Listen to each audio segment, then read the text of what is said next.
নমস্কার, আমি প্রিয়দর্শিনী মুখার্জি।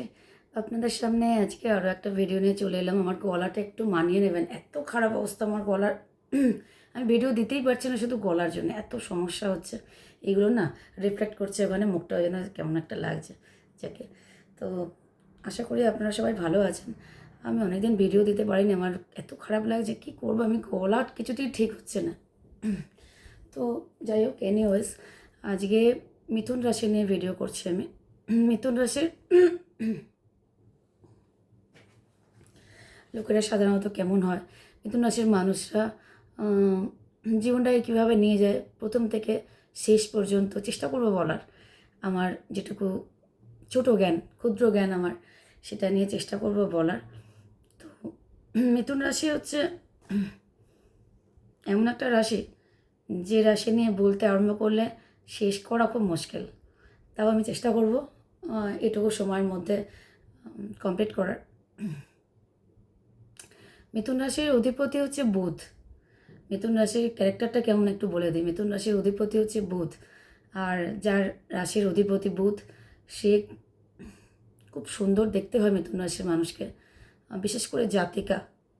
জাতককেও দেখতে ভালো হয়, তবে জাতিকা, মিথুন রাশির জাতিকা খুব সুন্দরী হয়। এবং মিথুন রাশির যেহেতু অধিপতি বুধ, তো একটা চাইল্ডিশ ভাব থাকে। খুব সরল মনের মানুষ হয় মিথুন রাশির মানুষরা, ভীষণ সরল। মানে প্রত্যেকটা মানুষকে এত ভালোবাসার ক্ষমতা রাখে মিথুন রাশি। মিথুন রাশিকে নিয়ে এই জন্য বলছি, মিথুন রাশি এত বেশি অন্য মানুষকে ভালোবাসার ক্ষমতা রাখে যে অপোজিট মানুষটা যদি খারাপও হয় না, তো মিথুন রাশি ভালোবাসা দিয়ে সেই মানুষটাকে অনেকটাই নিজের জায়গায় নিয়ে আসতে সক্ষম হয়। আর মিথুন রাশির গুণ বলতে গেলে শেষ করতে পারা যাবে না। মিথুন রাশি মাল্টি ট্যালেন্টেড রাশি হয়। এত মাল্টি ট্যালেন্টেড, সঙ্গীত, নৃত্যকলা, যে কোনো রকমভাবে, মানে যত রকম দিক আছে না, বহুমুখী প্রতিভা আছে এদের মধ্যে। এরা খুব ভালো কথা বলতে পারে, মানে কথা বলায় পারদর্শিতা এত বেশি থাকে যে মিথুন রাশির জাতক জাতিকা যদি কথা বলে, তো অন্য মানুষ খুব সহজে অ্যাট্রাক্ট হয়ে পড়ে। হ্যাঁ, মানে শোনার চেষ্টা করে কি বলছে, মানে বাণীটা খুব ভালো হয়, স্পিচটা খুব ভালো দেয় মিথুন রাশি। মিথুন রাশি যদি কারোর সাথে গল্প করতে বসে না কারোর সামনে, তো সে গল্প শুনেই যাবে। মিথুন রাশির কথা বলার ধরন এত ভালো, মিথুন রাশিকে সবাই খুব পছন্দ করে। মিথুন রাশির মানুষ খুব সুন্দর দেখতেও হয়। আর যেহেতু বুধ অধিপতি, এটা চাইল্ডিশ ব্যাপার থাকে, শিশু সুলভ একটা ব্যাপার, সারা জীবন থেকে যায়। ধরুন একটা মিথুন রাশির মানুষের জাতক বা জাতিকার, বিশেষ করে জাতিকার ক্ষেত্রে, জাতকের কথা পরে আসছে, আমি একটু জাতিকাটা বলে নিই, তারপর জাতকের কথায় আসবো। মিথুন রাশির জাতিকা পুরো জীবনটাই দেখা যায় শেষ জীবন অবধি একটু চাইল্ডিশ ভাব থেকে যায়। খুব সরল মনের মানুষ হয় এরা। অন্য মানুষকে ভালোবাসার ক্ষমতা এদের মধ্যে 100%। যদি কারোকে ভালোবাসে মিথুন রাশি, তো 100% ভালোবাসে। মিথুন রাশি দেখা যায় অন্য মানুষের থেকে ভালোবাসা পাওয়ার ভাগ্যটা খুব কম। মিথুন রাশির জাতিকাদের অন্য মানুষের থেকে ভালোবাসা পাওয়ার ভাগ্যটা খুব কম। মানুষ খুব সহজে মিথুন রাশির মানুষকে ভুল বোঝে, কিন্তু মিথুন রাশি একদম 100% রাশি একটা। অন্য মানুষকে যদি ভালোবাসে 100%, আবার ঘৃণাও যদি করে তো 100% ঘৃণা করে। মানে যদি কারোর কাছ থেকে ডিটাচ হবে মনে করে, তো পুরোপুরি ডিটাচ হয়ে যায়, তার দিকে আর কোনো রকমভাবে তাকায় না। যতক্ষণ পারে মানিয়ে নেওয়ার চেষ্টা করে মিথুন রাশি। মিথুন রাশিকে যেদিকে দেবে সেদিকে সাইন করে। মিথুন রাশির কিছু ব্যাপার থাকে যেগুলো গড গিফটেড। অনেক সময় দেখা যায় মিথুন রাশির মানুষরা গান শেখার সুযোগ পায় না, কিন্তু গান গাইতে ভীষণ ভালোবাসে, ভীষণ ভালো গান গাইতে পারে মিথুন রাশির জাতিকা। আর মিথুন রাশির জাতিকার মধ্যে একটা জিনিস দেখা যায়, মিথুন রাশির জাতিকার মানুষ যারা, তারা একটু অসুস্থ হয়। একটা নির্দিষ্ট বয়সের পর থেকে নানা রকম রোগ দেখা যায় তাদের মধ্যে, আর রোগ নিয়ে বেশ নাজেহাল হতে হয় মিথুন রাশির জাতিকাকে। মিথুন রাশির জাতিকার কথা বলছি, জাতকদের কিন্তু নয়। মিথুন রাশির জাতক যারা, তারা কিন্তু সুস্থ দীর্ঘমেয়াদী জীবনযাপন করে। মিথুন রাশির জাতক যারা, তারা দীর্ঘ জীবন প্রাপ্ত হয়। আর মিথুন রাশির জাতক সুস্থ জীবনযাপন করে, যা হয় আফটার 60। তার আগে খুব একটা মিথুন রাশির জাতককে কোনো রোগ কাবু করতে পারে না। নিরোগ সুস্থ জীবনযাপন এবং দীর্ঘজীবী হয় মিথুন রাশির জাতক। মিথুন রাশির জাতকের ব্যাপারে একটু বলি। মিথুন রাশির জাতক এমন একটা মানুষ যে কথা বলার পারদর্শিতা, মানুষের সাথে যোগাযোগ স্থাপনে, কিছু যদি বলে অন্য মানুষ শুনবে এবং খুব ভালো মনের মানুষ হয়। কিন্তু দেখতে ওপরে লাগে মিথুন রাশির জাতককে যে খুব নিষ্ঠুর, খুব রাফ অ্যান্ড টাফ আর কি, এরকম দেখতে লাগে, কথাবার্তাগুলো এমন বলে। কিন্তু ভেতর থেকে খুবই ভালো হয় মিথুন রাশির জাতকরাও। আর মিথুন রাশির 3টে নক্ষত্র হয় সাধারণত: মৃগশিরা নক্ষত্র, আদ্রা নক্ষত্র আর পুনর্বসু নক্ষত্র। যারা পুনর্বসু নক্ষত্র হয় তারা এত ভালো, মানে পুনর্বসু নক্ষত্রের মানুষকে না আলাদা করে চিহ্নিত করা যায় যে পুনর্বসু নক্ষত্র। এক তো পুনর্বসু নক্ষত্রের মানুষ যদি সামনে আসে, ঝলমলে রূপের অধিকারী পুনর্বসু নক্ষত্র যাদের মিথুন রাশির, তারা বুঝতে পারছো যে তাদের উপস্থিতি মানুষকে দেখতে বাধ্য করবে। পুনর্বসু নক্ষত্র যদি কোথাও এন্ট্রি করে না, তো মানুষ তাকে হাঁ করে দেখবে, যে কিছু দেখতে, মানে একটা আলো করা ভাব থাকবে তার মধ্যে। তো তার সাথে কি থাকবে, পুনর্বসু নক্ষত্র যদি কোনো মিথুন রাশির হয় না, মিথুন রাশির হয় পুনর্বসু নক্ষত্র, খুব রেয়ার হয়, খুব রেয়ার। বেশিরভাগ আদ্রা আর মৃগশিরা নক্ষত্র হয়। পুনর্বসু নক্ষত্র খুব রেয়ার নক্ষত্র। পুনর্বসু নক্ষত্র নিয়ে এই জন্য বলতে চাইছি যে যদি কারোর পুনর্বসু নক্ষত্র থাকে তাহলে বুঝতে পারবেন পুনর্বসু মানে না ফিরে ফিরে আসে, মানে বারবার একই কাজ বারবার রিপিট করা। মানে পুনর্বসু নক্ষত্রের মানুষরা যদি কোনো কারণে কোনো কাজে সাফল্য না পায়, তো একবার হেরে গেল, আবার সেকেন্ডবার শুরু করবে, সেবারও যদি হেরে যায় আবার পরের বার শুরু করে, মানে থামতে নারাজ পুনর্বসু নক্ষত্র। মিথুন রাশি একটা এমন রাশি না, খুব জেদি রাশি, মানে নিজের লক্ষ্যে অবিচল, যে আমি এটা লক্ষ্যে পৌঁছবো, এটা যদি মনে করে তো লক্ষ্যে পৌঁছেই ছাড়বে। তবে মিথুন রাশির জাতক জাতিকাকে দেখা যায় যে আন্দাজে পরিশ্রম করে সে আন্দাজে আর পারিশ্রমিক পায় না। মানে এক একটা রাশি আছে পরিশ্রম না করলেও সাফল্য তাদের জীবনে আসবেই। আর মিথুন রাশিকে কী করতে হয়, বলে না একটা ভাগ্যে আছে আর একটা কর্মের দ্বারা। তো মিথুন রাশির ভাগ্যে খুব বেশি সাফল্য নেই, কর্মের দ্বারা সাফল্য অর্জন করতে হবে। মানে মিথুন রাশিকে খুব বেশি পরিশ্রম করতে হবে নিজের লক্ষ্যে পৌঁছবার জন্য, তবেই লক্ষ্যে পৌঁছবে। মিথুন রাশির ভাগ্য খুব একটা ভালো যে হয় তা নয়, কিন্তু মিথুন রাশি এত অদম্য ইচ্ছা নিয়ে জন্মায় যে জীবনের শেষ দিন পর্যন্ত এদেরকে কেউ হারাতে পারে না, এদেরকে কেউ হারাতে পারে না মিথুন রাশিকে।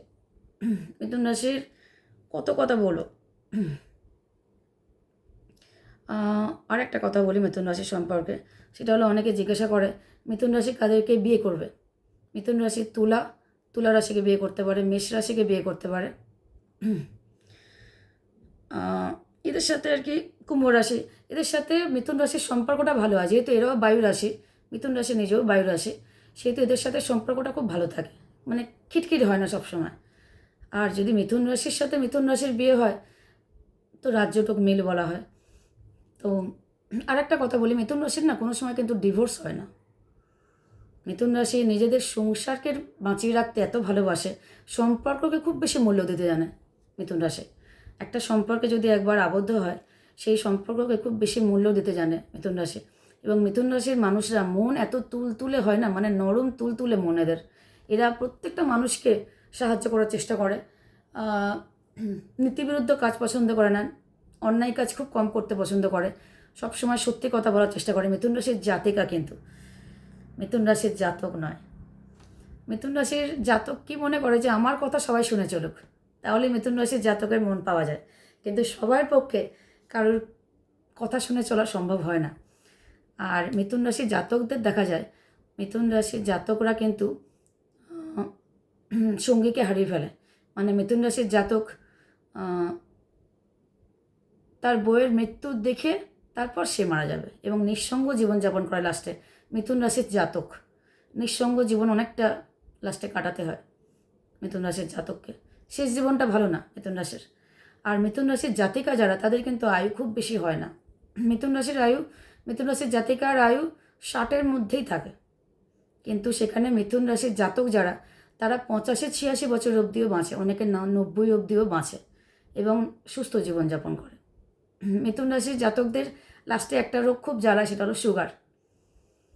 আচ্ছা, আর একটা কথা বলি মিথুন রাশি সম্পর্কে, খুব তাড়াতাড়ি বলার চেষ্টা করি। মিথুন রাশিতে 18ই অক্টোবর থেকে বৃহস্পতি বক্রি হচ্ছে, মানে রেট্রোগেট বৃহস্পতি। খুব ভালো, মিথুন রাশির পক্ষে খুব ভালো সময়। 18ই অক্টোবর থেকে 3রা ডিসেম্বর অবধি থাকবে, তারপরেও থাকবে। 2026-এও আবার আসবে, আবার থাকবে বোধহয় 146 দিনের জন্য, দেখে বলতে হবে আবার। বৃহস্পতি বক্রি হওয়া মানে মিথুন রাশিতে, বৃহস্পতি বক্রি হওয়া মানে মিথুন রাশির যে প্রফেশনেই থাক সেই প্রফেশনে খুব নাম হবে তার। আর মানে কমিউনিকেশনে খুব বেশি সব দিকে, মানে কর্মসূত্রে, ব্যক্তিগত জীবনে সব রকমভাবে বৃহস্পতি কিন্তু খুব ভালো কাজ দেবে। বৃহস্পতি ভীষণ ভালো করবে কদিন ধরে। তো মানে আপনারা নিজেরাই বুঝতে পারবেন নিজেদের জীবনচক্রে যে আপনারা কিছুটা হলেও বেটার জায়গায় আস্তে আস্তে যাবেন। কারণ বৃহস্পতি যদি বক্রি হয় মিথুন রাশিতে খুব ভালো ফল দেয়। আমার মনে হয় আমি মিথুন রাশি সম্পর্কে অনেকটাই বললাম। আর যেটুকু বাকি রইল, আর একটা কথা মিথুন রাশিকে না বললেই নয় মিথুন রাশির ব্যাপারে, যে এই রাশির এত শত্রু ভাগ্য না, এত বেশি শত্রুতা করে এই রাশিকে মানুষ। মানে আপনি যাকে মিত্র ভাবছেন সেও আপনার পেছনে শত্রুতা করছে, আপনি বুঝতেই পারবেন না। মিথুন রাশির মিত্র খুব কম হয়। মিথুন রাশিকে দেখে অন্য মানুষ একদম সহ্য করতে পারে না। মিথুন রাশিকে, ধরুন আমি একটা উদাহরণ দিচ্ছি, আপনি একটা জায়গায় গেছেন যেখানে বিনামূল্যে প্রসাদ দেওয়া হচ্ছে, বিনামূল্যে প্রসাদ বিতরণ হচ্ছে, বা কোথাও একটা কিছু বিনামূল্যে দেওয়া হচ্ছে, আপনি যদি সেখানে যান না, সবাইকে বেশি করে দেবে, আপনাকে কম করে দেবে। কেন বলুন তো? আপনার মিথুন রাশি। মিথুন রাশিকে দেখলে মানুষ খুব হিংসা করে, ভীষণ শত্রুতা থাকে, গুপ্ত শত্রু মারাত্মকভাবে থাকে। সবচেয়ে বেশি মিথুন রাশির জীবনে গুপ্ত শত্রু থাকে। মানুষ জানেই না সে যার সাথে ব্যবহার করছে, সারাদিন কথা বলছে, সেই তার সবচেয়ে বড় শত্রু। জানে না। মিথুন রাশিকে এই ব্যাপারে আমি খুব সতর্ক থাকতে বলবো যে আপনাদের কিন্তু শত্রু খুব বেশি চারদিকে। যাদেরকে মিত্র মনে করছেন তারাও কিন্তু আপনার শত্রু। মিথুন রাশি, বি কেয়ারফুল। শত্রু কিন্তু প্রতি পদে পদে এবং আপনার চারপাশ ঘিরে আছে। আপনি জানেনও না আপনার কে শত্রু। তো সবাইকে মিত্র ভাববেন না, সবাইকে ভাববেন না যে আপনার সবাই ওয়েল উইজার। কেউ আপনার ওয়েল উইজার নয়, কেউ আপনার ভালো আকাঙ্ক্ষা কামনা, কেউ কেউ আপনার ভালো আশা করে না জীবনে। এটা মনে রাখবেন। আর মিথুন রাশির সময়টা ভালো, যেহেতু বৃহস্পতি রেট্রোগ্রেড হচ্ছে, অনেকবার বললাম। বিশেষ করে পুনর্বসু নক্ষত্র বৃহস্পতি রেট্রোগ্রেড হচ্ছে। তো যাদের পুনর্বসু নক্ষত্র মিথুন রাশির মধ্যে, তারা কিন্তু খুব বেশি ফল পাবে।